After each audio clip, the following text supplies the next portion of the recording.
Peace, family. Welcome to another episode of Broken Theory. Today we got the homie Pen. What's good? What's poppin'? Thank you for How's having me. everything doing? Everything is going good. Everything is going good.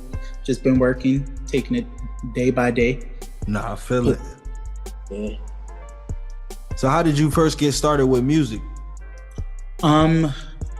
Getting started with music was really, I don't think I had a choice. I was born into a musical family, so I am number 4 of 6 kids. My dad is a singer. Wow. So from very young, he thought he had the Jackson 5 on his hands. So it was a lot of running scales, practicing harmonies before even getting ready for the school day.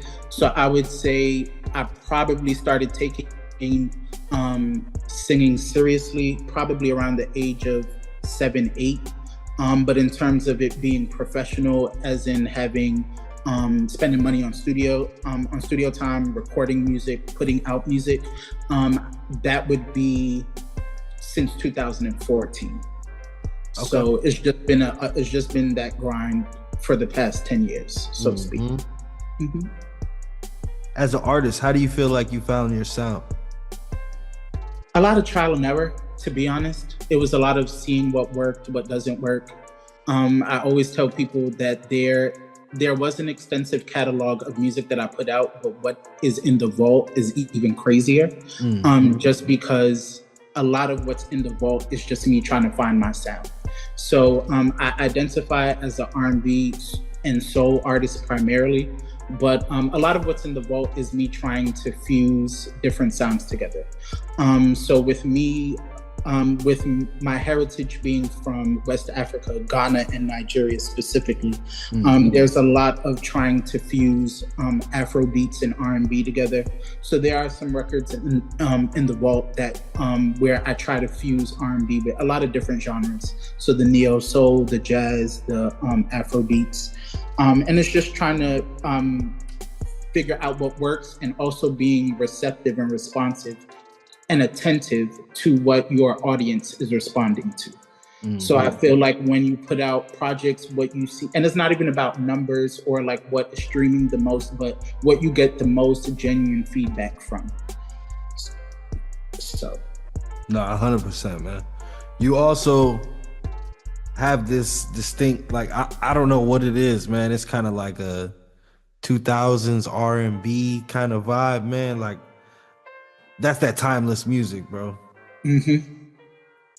Because go ahead. I was just gonna ask, how does the 2000s inspired you? That's the era that I grew up in. So me being born in 95, it's just like I experienced the tail end of the 90s, but in terms of like being old enough to really register what I'm listening to and try to decipher what type of sounds I like versus the ones that I don't like. That was really around the 2000s. And me, I'm a big R&B listener, definitely late 90s, early 2000s. So like just to even name a few, the Tank, the Tyrese's, the Genuines, the Boyz II Men, the Jodeci's, the 112s, those really took they really played a part in shaping my sound. And definitely no slight to the music or to R&B of 2024. I just feel like in 2024 R&B, we've kind of, for the most part, strayed away from what I know R&B to be. And so I'm just trying to play my part in bringing R&B back to what it was at its core. And it's just really being authentic and speaking from a place of emotion, and not trying to be a melodic rapper, if that makes sense. 100%. Yeah. Nah, it's always dope when an artist can kind of know their place without having to waste that time and energy involved in like finding their actual sound. Like, just being self-aware as an artist, you know, it'll save you a lot of time in general. For sure. How do you feel like you decide when a piece of music is ready to be shared with the world? That's the thing. Me, I never really know if I always say that I'm my worst critic, just because I'm so much of a perfectionist. So even if I turn a record in to the label, it's just never. I could turn a record in and still be like, I'm not necessarily 100% about it, but everybody around me loves the record. But me just getting in my own way and me being my own perfectionist, it's really just always trying to find something that I always feel like there's something to improve. And there could be nothing to improve. Like the record could be a really great record, but I always feel like I could do better. No, I feel it. But I mean, you know, the whole perfectionism thing, man, it's an illusion because it's subjective. You know, what one person hears, another person may hear and be like, oh, I can't stand this. You know what I mean? So it's like, Right. you know, it's good. Real good art makes you either go all the way left or all the way right. You know what I mean? So it's like, you know, I wouldn't sweat the small things. You know what I mean? Because like the people that are a fan of your music, the people that enjoy what you do, they're always going to support it. Always, yes, always. And that's what I'm figuring out and realizing now. Because at one point in my artistry and in my career, I was very numbers driven. If it wasn't streamed this amount of times, I always felt like I was a failure. The record didn't do well. People didn't like the record. But it's just more now I'm realizing that I'm not doing it for the numbers of it all anymore. I'm more so doing it because there's a story to tell. And what satisfies me now is people DMing me, coming up to me, shooting me a text or calling me just to tell me that, hey, that record that you put out, it resonates. It hit home. And that's a far better reward than, you know, a million streams would be nice, but it doesn't really equate to much now. Right. Anyway. It doesn't really equate to much, but the joy that I get when people tell me that they relate to a record that I put out makes me know that I'm doing something right, because that's what I'm doing it for. It's priceless. Yeah, it's priceless. It's therapy for me, but I also know that there are people out there that are living in the same circumstances, going through the same things. It may not be textbook how I'm going through it, or like the circumstances may not be 100% the same, but they can relate on some level. And as long as I'm putting music out that people can relate to, then I'm doing what I'm supposed to be doing. 100%. What's your process like when you're working on an album? I'm probably one of the most craziest people that you'll find. I feel like I work on albums and bodies of work completely backwards. So usually what I find, like with some of my peers, like when they explain their creative processes to me and we're just, you know, talking about our creative journeys, I find that a lot of people come up with the sequencing and the title and the track listing like more towards the end. But I will come up with those things as I'm in the middle of recording the project. As I'm in the middle of recording the project, I won't wait until all of the songs are done and then go and like sequence them. But as I'm recording, I will make the track list and then take away and add in terms of based on, you know, what it calls for. But in terms of that, yeah, I think I work on it completely backwards. Like records come to me all like really crazily. I don't do the normal like writing in the studio that like most of my peers do. Records will just come to me any time of day, any time of night, and I'll just get up and I'll write. Like I would say about 85 to 90% of my upcoming project was written while I was on the clock at my 9 to 5. And it was just, I'll just be like, I'll be listening to the beat, or like not even listening to the beat because I'm at work, but I'll be at work and I'll get the idea for the lyrics, and I'll just go and I'll write them down. I don't have a cadence, I don't have a flow yet, but I know that this will fit with one of the beats that my producer sent me. And he usually just sends me like 2 beat packs. If I tell him I'm working on an album, he'll send me like 2 to 3 beat packs, and I'll usually get like at least probably 6 or 7 beats out of those beat packs, and then I'll just write to them. But usually it's the lyrics that come before the beat. Now, like, and it already fit in everything on. It already fit, and it shifted because that's not always how I used to write. I feel like if I was asked this question probably like 3-4 years ago, I would listen to the beat. I would come up with what I like to call a babble track, just like a incoherent, I'm just gibberish.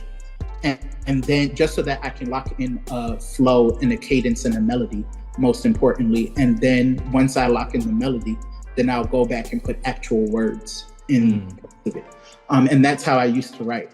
But now I realize that what I want to say is so heavy on my mind and on my heart that it just comes out now. And then I usually just find the beat that complements it the most. And if tweaks and edits need to be done to that beat, in order for me to execute the vision and the idea that I have, then I usually just hit my producer, and then we'll go in and tweak it, and then just take it from there. 100%, man. How important is faith to you? 1000% important. I feel like I wouldn't be here, and I wouldn't be in my where I am in my career without faith. My dad is now a retired pastor, so again, I don't really think I had a choice when it came to faith and walking that path. Of course, I had to figure it out for myself. I had to definitely, as I got older, had to figure out what that relationship looked like for me, because I feel like when you're younger, a lot of your faith and a lot of your religion is basically given to you. You're basically raised up in whatever religion that you practice. And then when you become an adult, you kind of just figure it out for yourself. Do you want to stay in this religion? Do you still want to practice this faith? Or do you want to kind of like pivot and explore other faiths? But I definitely will say that being raised Christian definitely plays a part in my life, definitely back then and now. There's not a move that I make without consulting or without praying about it first. Definitely now. And I definitely will say, like, me being 29, about to step into 30, I will say that my journey and my walk with faith has become a lot more prominent now than it was I feel like between the ages of like 19 and 23, 24, I was just kind of like coasting with God. We were coasting. We knew each other, but we weren't on like a first name basis, like how we are. But I feel like now seeing what life looks like after consulting him and knowing what life was like when I wasn't really talking to him like that. That's definitely what keeps me on my toes with my faith now. So. 100%. I can agree. You know what I mean? Sometimes God doesn't need you. God needs you to be exactly where you are and just, enjoying the moment. Sometimes God will call you close because he needs you right now. Right. Right before. Sit still. Sometimes he just needs you to be still. He needs you to not have anything going on. He just needs you to be still in that moment so that he can do what he needs to do, and he can get you ready for what it is that you're about to face. A lot of the times he'll put you in position way before something happens, just so you're already there. For sure. You know what I'm saying? Any books that you're reading or that you've read that changed your life forever? The books that I read are not like self-help books or motivational books. I wouldn't even say the books that I read, like they have nothing to do with life. But because what I read is mostly like sci-fi fiction, Like I'm heavily into the Percy Jackson series right now. Very childish, I know. But I feel like the way I treat reading is more so because my mind is so active and because I have so much going on a day-to-day basis, like with my 9 to 5, with family life, with music. I feel like reading is my place where I just read my sci-fi books and I read my fantasy books just to give my mind a break and to let my mind escape for however long I decide to read that book for. So I don't really like read books to be like so deep and to like try to change my life and stuff like that. I feel like for that, I just go to church and I just go to therapy. And that's pretty much it. Nah, I feel that. Yeah. What sacrifices have you made to get where you are right now? Not traveling as much as I would want to travel. That's the number one thing I could definitely say. A lot of financial sacrifices. It's a lot of events it's a lot of events that I could frequent on a weekly basis. It's a lot of trips I could take. A lot of technology that I could be buying myself, a lot of clothes and just trivial things that I could be buying myself. But literally every cent that I make at my job, if it's not going to bills, then it's definitely being invested in my music, whether that's studio time, whether that's a photo shoot, whether that's a video shoot, whether that's just regular content. I just spent a bag, I think like last month, just upgrading all of my vlogging equipment, because I'm about to jump back into my vlogging bag with this new project, and just that's the next step that I want to take in my career. Not necessarily become a content creator, but I do want to start creating content that will help the music as well. So it's always dope when the both of them can complement each other, both hands wash each other. How did you get your name? It was really just a childhood nickname. Pen was just my cousins always saw me writing, whether it was short stories, whether it was music, whether it was poems. I was always writing something. All of my other cousins could be like over there playing video games, watching TV, and I'll just get an idea for a poem, a song, whatever. Even if the song ended up being trash, whatever, I was just always somewhere writing. I was never that kid that you had to worry about like being up to something mischievous. Like, how when your kids are too quiet and it's just they're up to no good. They're up to no good. That was never me. It was just if I'm quiet, it's either I'm asleep or I'm writing something. So being that I was always writing something, like my mother always used to joke around and say, you're always writing, like one of these days you will turn into a pen. And like my cousin started calling me Pen, and then it just stuck from there. So I would say that I've had that nickname probably since 9-10, and then it just transitioned with me into my stage name, because when I was initially just gonna go by my first name when I was thinking of a stage name, but then I realized that me having the name of Jacques, that's probably the most common French name that there is. So when in order to make it easier for people to find me on streaming platforms and things of that nature, just made it Pen, all caps. So it's real easy for people to find me. So no doubt. How has music changed your life forever? Music saved my life, to be honest. Trigger warning for those who will be listening. I am about to talk about suicide. I would say right before I started taking music seriously, I had a very traumatic event happen to me. And that traumatic event that happened to me caused me to attempt suicide. And right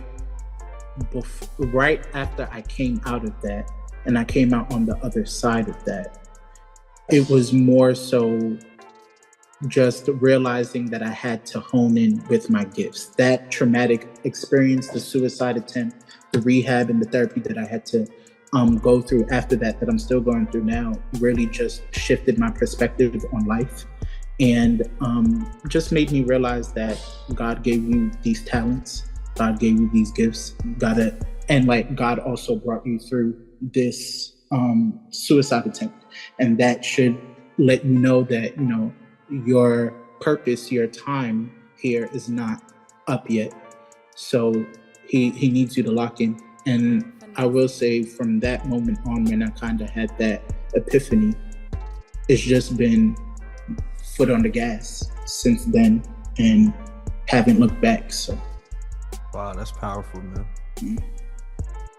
God is the greatest. all the time, for sure. And he brought me through some things that would have broken the average person. But he took me through those things, but he also equipped me with the strength to make it through those things. But in hindsight, even all of the traumatic events that have happened, even all of the trauma that I've had to go through, I've realized that I needed to go through those things because it's given me the resilience and the persistence and the confidence that's needed for a business like this. Because if I would have just went into the business how I was in the beginning, very naive, very green, then a lot of people would have been able to take advantage. But I feel like a lot of those traumatic experiences that I went through very young caused me to grow up really fast. So the games that you could probably run on the average artist, you can't play that with me, because I'm already like, that level of discernment, that spirit of discernment is already so strong that I don't have time for it. I already saw it before you came. Yep. I already saw it before you came. I already heard it before you said it. It's cool. So 100%, man. What do you feel like was your biggest investment in music besides time? Money. Money. When I think the last project that I just the project that I'm working on now, actually, that'll be out by the time the listeners hear this. I want to say I was just looking at my budget, because there's a lot of people to get paid, a lot of invoices that I have to pay out. And I was just crunching the numbers on how much I've spent so far. And I would say I would say so far, and the project isn't even done yet, I want to say I'm upwards of about 2,100. Wow. And that's just between video shoots. Photo shoots, studio time, paying out the band that I'm shooting some really great stuff with. So paying all members of the band, all of that stuff. And that's the stuff that people don't talk about a lot. Like, people just see boomerangs of an artist in the studio, then they just see, hey, it's time to pre-order, hey, the project is out. Nobody talks about the countless amount of invoices that have to be paid from point A to point B.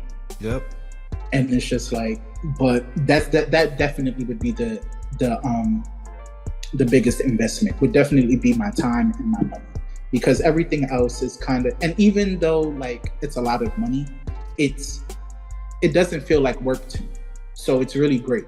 That's the great part of it. Even though I'm spending thousands upon thousands of dollars, I'm doing what I love to do. And even if I'm not seeing the ROI that I would like to see on it yet, I'm just confident and faithful that it is going to get there. So little by little, man. Move after move. Yeah, Rome wasn't built in a day, so nope.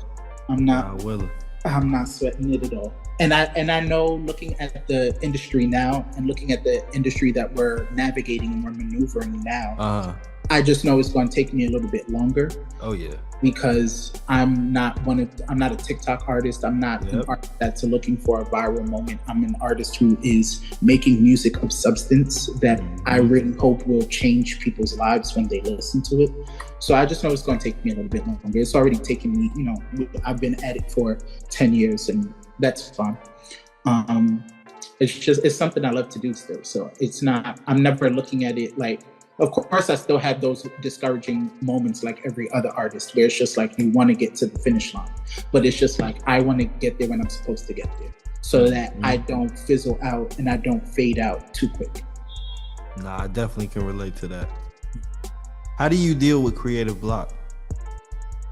Leave it alone. I leave it alone.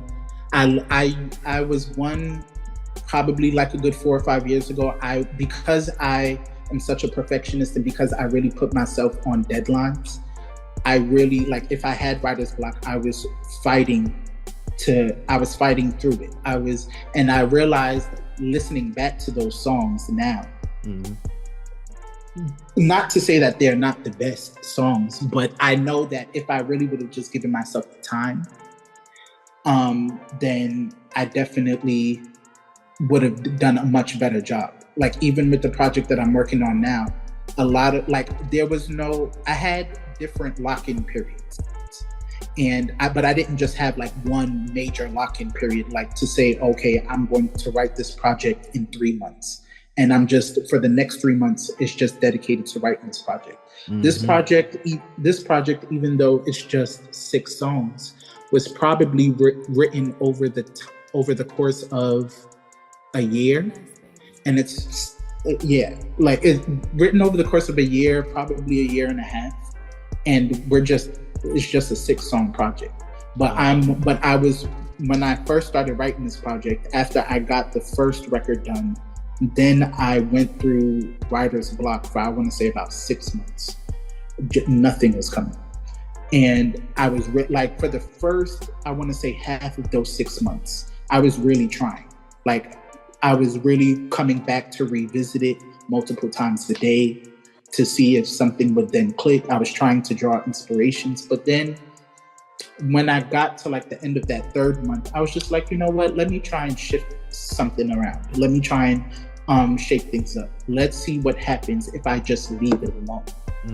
So if I don't do anything music related, if I'm not even like handling business for music or anything, if I just go back to just living life and just having daily experiences and just going through life without having in the back of my mind that I'm experiencing life so that I can write about it. But if I'm just living life just to live it, let's see what happens then.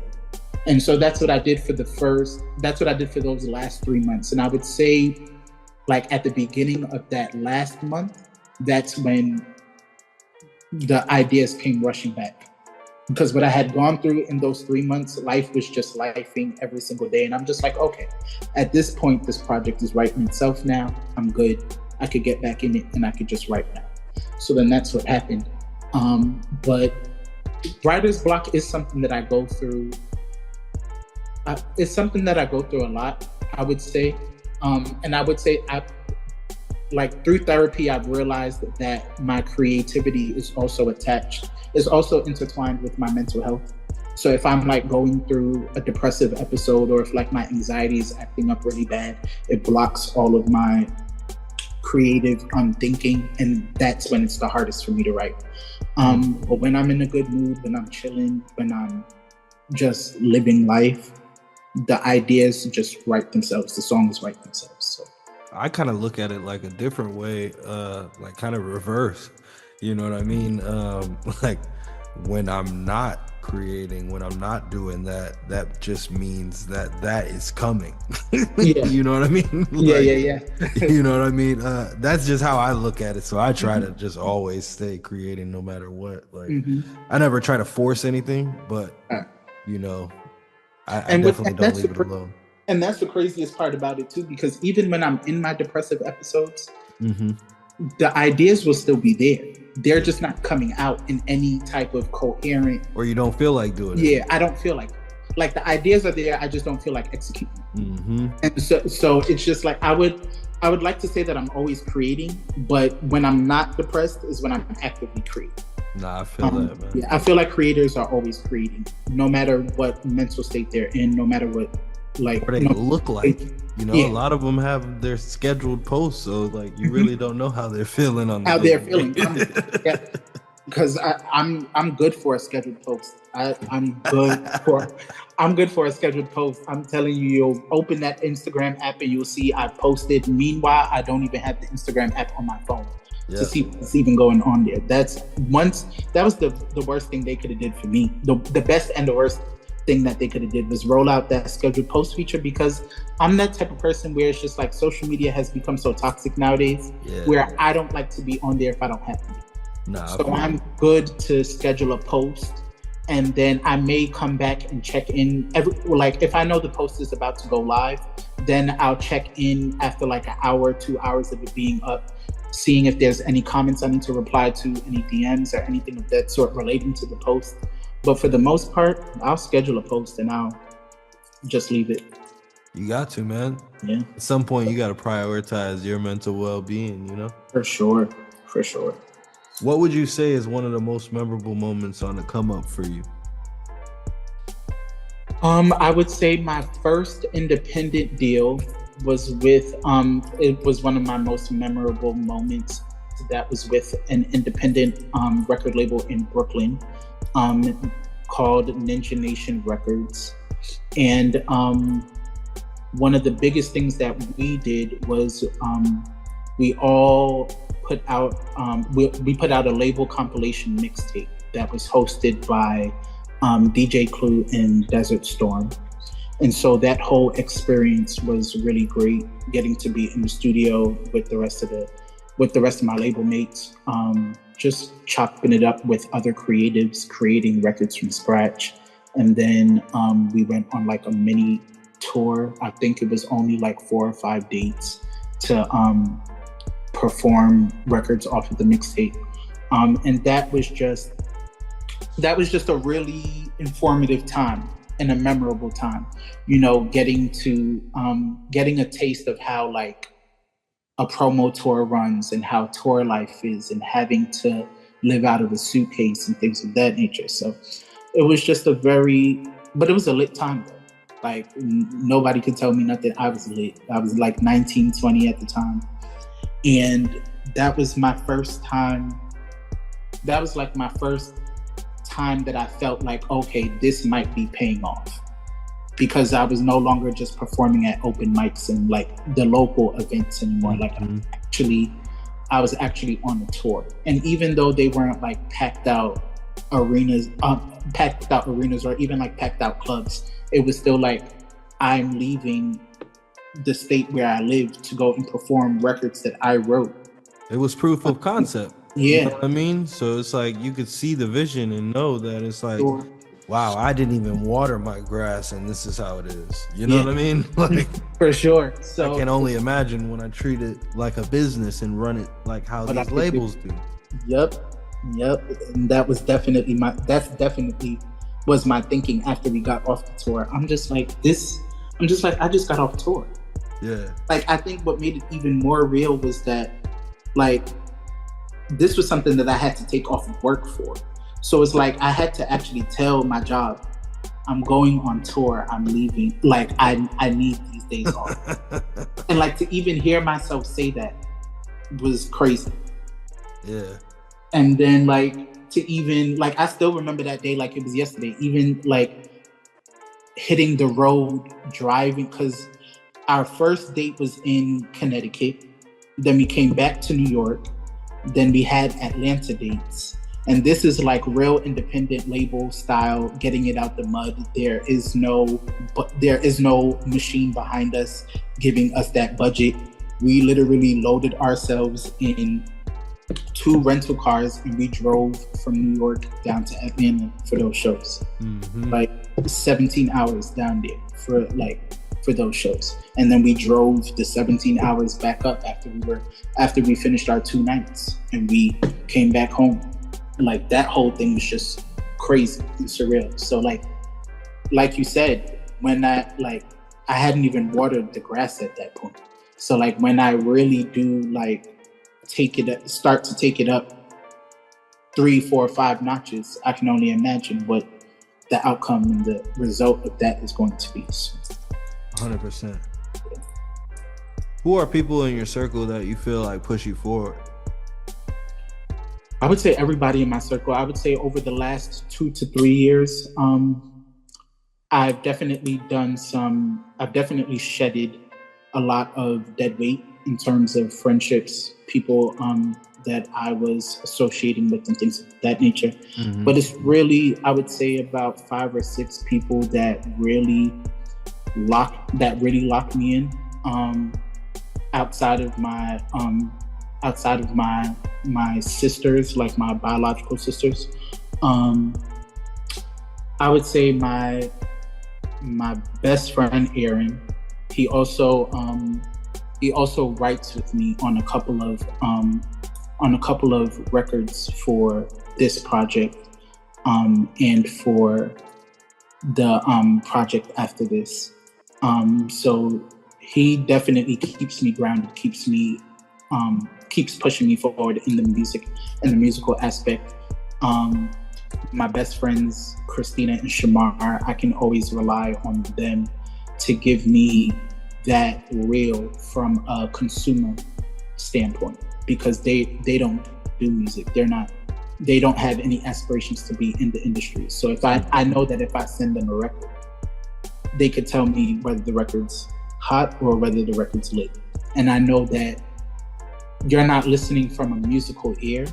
And that's also too what I appreciate about my friend group, is that I have a balance. And as it relates to my career, I have a balance of my fellow artists, and then I also have my regular friends, my friends that have no aspirations to be in the music industry or in the entertainment space at all. They just like listening to music. So I like getting their feedback from that standpoint.